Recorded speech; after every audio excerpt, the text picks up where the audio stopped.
Pak Jenong sedang memakai deodoran di depan cermin sambil mendengarkan pembawa berita di TV berbicara tentang terus bertambahnya kasus pemerkosaan di kota ini setahun belakangan ketika tiba-tiba pistol Sarimin memuntahkan pelor ke belakang kepalanya.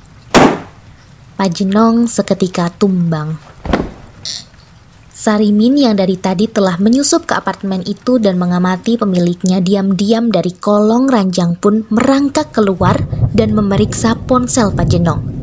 Screensaver ponsel itu berupa tulisan kencan dengan Viana pukul 9 malam di Cafe X dengan font Times New Roman berwarna putih berlatar belakang hitam. Untuk tiba di wallpaper, Sarimin mesti memasukkan PIN yang tepat. Jika Sarimin berhasil memasukkan PIN yang tepat, pasti ia akan mengirim pesan ke Viana berbunyi, "Maaf sayang, aku tidak bisa kencan hari ini. Aku mendadak ingin putus denganmu. Omong-omong, kupikir Sariminlah pria yang paling tepat untukmu." Sarimin lalu mencoba memasukkan PIN beberapa kali secara acak. Ketika ponsel Pak Jenong terblokir, Sarimin melempar ponsel itu keluar melalui jendela yang terbuka. Bodoh amat perihal kepala siapapun yang bakal terhantam sebuah ponsel yang terjun bebas dari ketinggian 10 lantai. Akhirnya, Sarimin tak tahu lagi mesti berbuat apa. Awalnya, ia memang sengaja datang ke apartemen Pak Jenong berbekal sepucuk pistol. Tapi ia sama sekali tak berencana untuk membunuhnya, melainkan hanya secara tiba-tiba keluar dari kolong ranjang, menakut-nakuti Pak Jenong, memaksanya untuk membatalkan kencan dengan Viana, dan memaksanya untuk memutuskan hubungan dengan wanita itu. Namun, kemarahan yang secara mendadak menggigit kepalanya membuat Sarimin refleks menjulurkan tangan dari kolong ranjang dan menembak belakang kepala Pak Jenong. Tanpa sempat ia memikirkan cara untuk mengamankan mayat korbannya maupun cara menyelamatkan diri seandainya ia dikejar-kejar polisi. Yang kemudian Sarimin lakukan setelah menatap jam dinding yang menunjukkan pukul 7 malam adalah melangkah cepat mendekati mayat Pak Jenong dan menendang-nendangnya sekuat tenaga hingga kakinya sendiri terasa sakit. Sarimin menganggap tendangan-tendangannya adalah pembalasan dendam atas pemerkosaan yang Pak Jenong lakukan terhadap Viana. Lantas, Sarimin memuntahkan 6 peluru yang tersisa di pistolnya hingga kepala Pak Jenong hancur betul dan menganggap tembakan-tembakan itu sebagai pelampiasan kefrustasiannya karena tak dapat mengerti kenapa Viana mau berkencan dengan pria yang telah memerkosanya. Tiba-tiba terdengar pintu apartemen Pak Jenong diketuk. Suara tembakan-tembakan pasti telah menarik perhatian orang yang kebetulan berada di dekat pintu itu. Gempa dahsyat segera melanda jantung Sarimin, sebab ia sama sekali belum siap untuk dipenjara. Keringat dingin mengucur deras dari tubuhnya seakan ketuban bocor. Ketika sebentar kemudian, terdengar pintu diketuk lagi dengan sedikit lebih keras. Sarimin langsung bergerak cepat menutup pintu kamar, mematikan TV, dan mengguling-gulingkan mayat Pak Jenong ke kolong ranjang. Deodoran Pak Jenong ia letakkan di tempat semula setelah dibersihkannya darah di sana dengan beberapa lembar tisu. Lantas, jejak-jejak kematian di lantai ia bersihkan dengan handuk yang diambilnya dari lemari pakaian dan dibuangnya juga ke kolong ranjang. Sarimin berpikir untuk melangkah tanpa suara ke pintu dan mengintip sang pengetuk. Namun, terdengarnya ketukan berikutnya yang jauh lebih keras membuatnya batal mendekat ke pintu.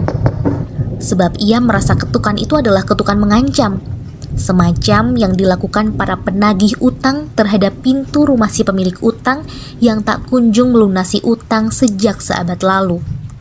Sarimin menyesal berat karena telah menghabiskan pelurunya. Penyesalan ini sama beratnya seperti saat ia menyatakan cinta kepada Viana 2 minggu lalu, mengakibatkan rusak totalnya persahabatan yang telah mereka jaga seperti aib-aib sendiri selama bertahun-tahun. Oh, seandainya malam itu aku memutuskan untuk diam saja, Viana pasti tidak akan marah-marah, tidak akan lari dari rumahku, tidak akan bertemu dengan Pak Jenong di tengah jalan, tidak akan diperkosa di dalam mobil, dan tidak akan berujung pada pembunuhan yang kulakukan hari ini. Sarimin membatin. Kali ini, pintu bukan lagi terdengar diketuk, melainkan ditabrak dengan keras, tapi belum sampai terlepas dari engsel-engselnya. Jantung Sarimin nyaris terlontar keluar ke jendela yang terbuka, yang jika dimanfaatkannya untuk kabur sekarang, pasti malah akan membuatnya bunuh diri. Sarimin pun mengedarkan pandangan ke sekeliling, mencari apa saja yang dapat digunakannya untuk menyelamatkan diri. Tongkat bisbol, tongkat golf, dan kaki lampu berdiri. Dipukul dengan ketiga benda tersebut, mestinya lumayan sakit. Tapi seketika terlintas dalam pikirannya bahwa itu semua belum tentu dapat menyelamatkan dirinya. Jika ternyata yang menunggu di balik pintu adalah lebih dari satu orang. Ataukah aku mesti menjelaskan secara baik-baik kepada sang pengetuk bahwa Pak Jenong layak dibunuh? Tak lain karena ia telah memerkosa Viana dan dengan bangganya meneleponku untuk mengabarkan pemerkosaan itu. Bagaimanapun, pembunuhan sama saja jahatnya, sambung Sarimin dalam hati. Akhirnya, tatapan Sarimin terpaku ke lemari pakaian yang ukurannya lumayan besar. Tepat setelah terdengar pintu berhasil ditumbangkan, tanpa pikir panjang, Sarimin mengumpet ke dalam lemari pakaian tersebut. Aroma harum seluruh pakaian Pak Jenong memenuhi bagian dalam lemari, mengingatkannya pada aroma berbunga harum yang ditaburkan ke dalam peti mati. Mulailah terdengar suara langkah kaki di luar sana. Langkah kaki yang sangat ringan, seakan sang pemilik kaki mencoba melangkah di udara sebelum menyergap lawannya dari atas. Meski Sarimin benar-benar ketakutan, ia masih sanggup untuk fokus pada apa yang didengarnya.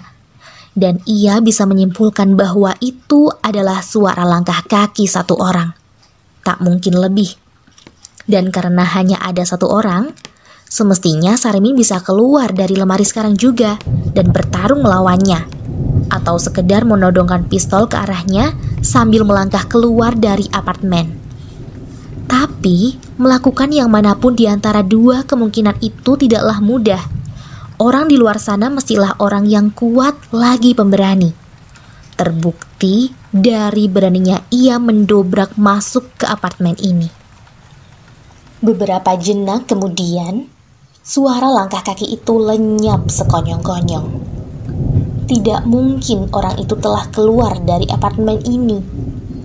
Jika ia melangkah keluar, semestinya yang terdengar adalah suara langkah kaki itu semakin mengecil dan hilang. Alih-alih seketika hilang. Orang itu pasti sedang terbang. Dan pintu lemari pakaian itu terdengar dikunci dari luar. Harusnya Viana menembak Pak Jenong ketika mereka berjumpa di Cafe X pukul 9 malam nanti, tanpa peduli akan diapakan dirinya oleh orang-orang di sekitar.